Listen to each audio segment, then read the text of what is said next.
Bernard, merci. Je ne peux pas me réjouir d'être présidente de la FNSEA par intérim aujourd'hui, vous vous en doutez. Les événements sont tragiques, sont brutaux pour la FNSEA, sont aussi très cruels pour Xavier, dont vous avez redit la compétence. Xavier était au top de ses compétences et de sa reconnaissance par les agriculteurs qui l'aimaient beaucoup. Tous les témoignages affluent aujourd'hui. Nous avons perdu quelqu'un de grand, de très grand, et sur lequel beaucoup d'agriculteurs comptaient, au-delà des seuls rangs des adhérents de la FNSEA. Beaucoup sont venus nous dire, de tous les autres syndicats, nous avons perdu un grand patron.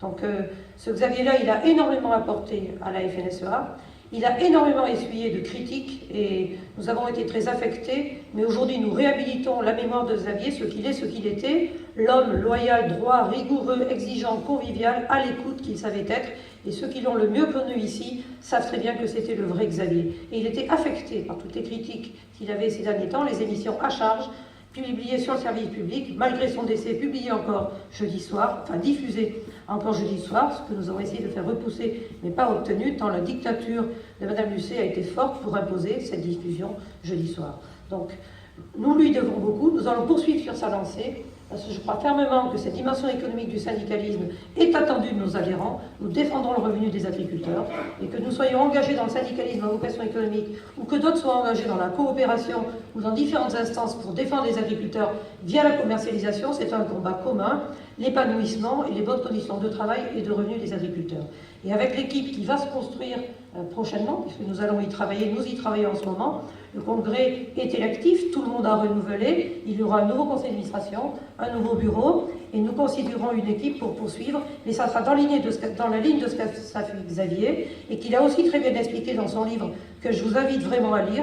C'est un livre-programme, ça devient un livre testament, mais vraiment lisez-le, et vous découvrirez pourquoi nous aimions tant Xavier Belin.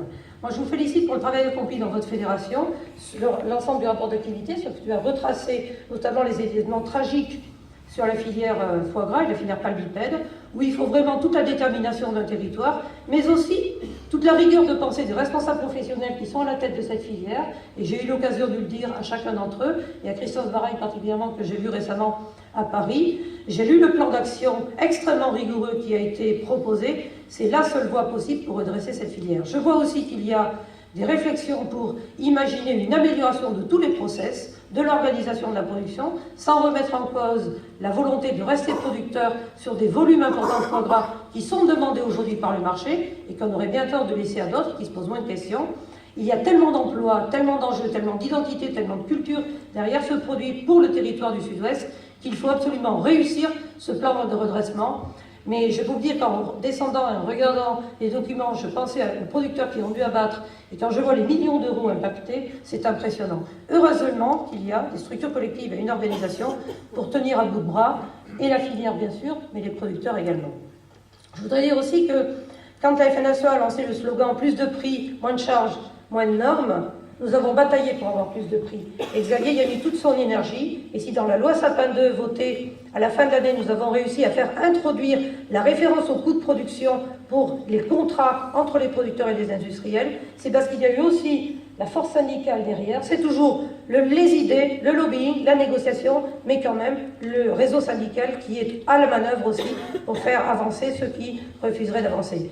Mais le prix, ça se construit aussi en étant plus rigoureux pour nous, plus organisé, plus contractualisé, capable de travailler en interprofession. L'interprofession que tout le monde cite en exemple, c'est celle des oléoprotéagineux, dont le père est Jean-Claude Sabin et dont le développeur a été Xavier Belin. Mais je vois aujourd'hui dans certaines filières animales quand même trop de timidité pour copier le modèle. On le déifie, mais on n'est pas capable de s'arbitrer pour dire voilà la façon dont il faut construire entre partenaires de l'interprofession et non pas entre adversaires.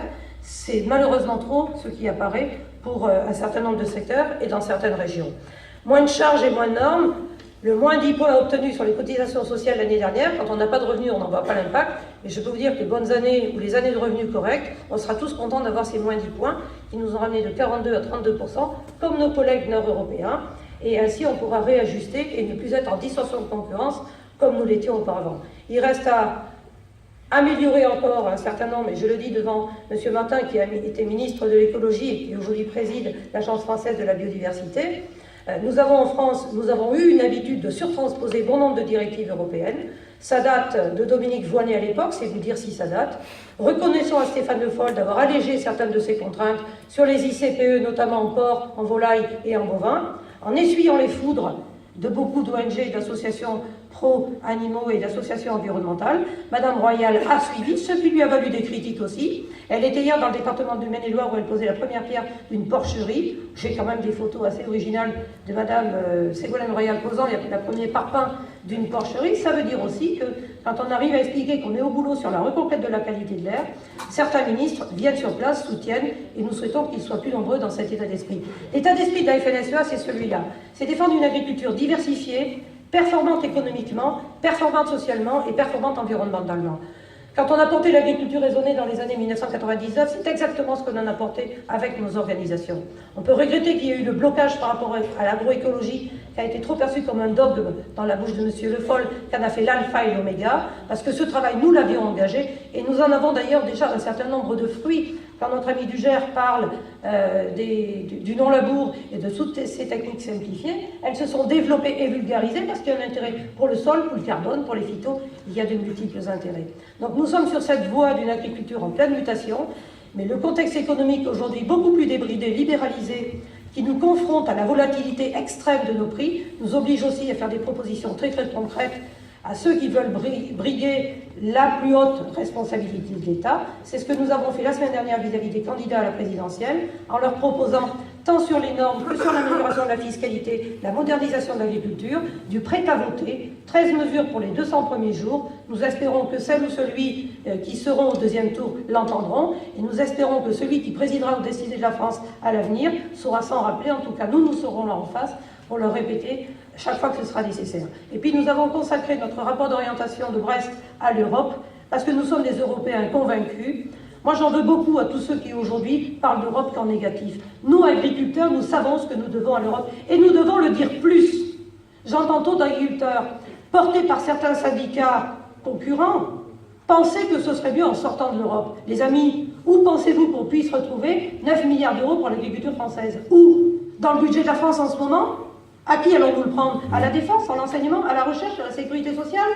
Sérieusement, ces 9 milliards-là, nous les perdrons définitivement. Et nous aurons en plus la dévaluation, comme viennent de vivre les Anglais avec le Brexit.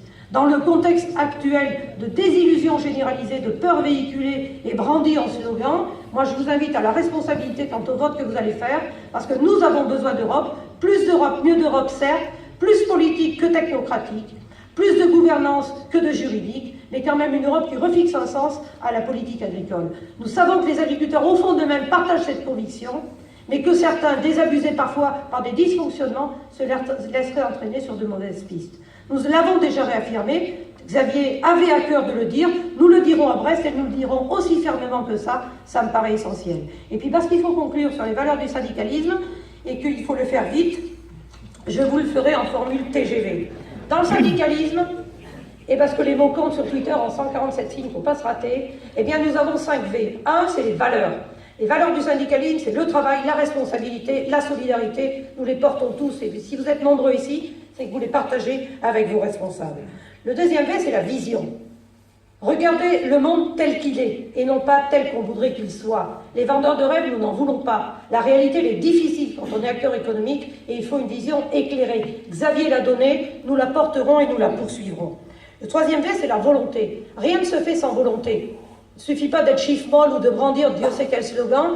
C'est chaque jour au quotidien qu'il faut porter les sujets et les slogans devant chaque ministre, devant chaque administration, au plan local, au plan départemental, au plan régional, au plan national et bien sûr aussi au plan européen et international. Cette volonté-là, elle est indispensable, mais c'est collectivement qu'on renforce notre volonté et qu'on l'alimente. Le cinquième V, c'est la vérité.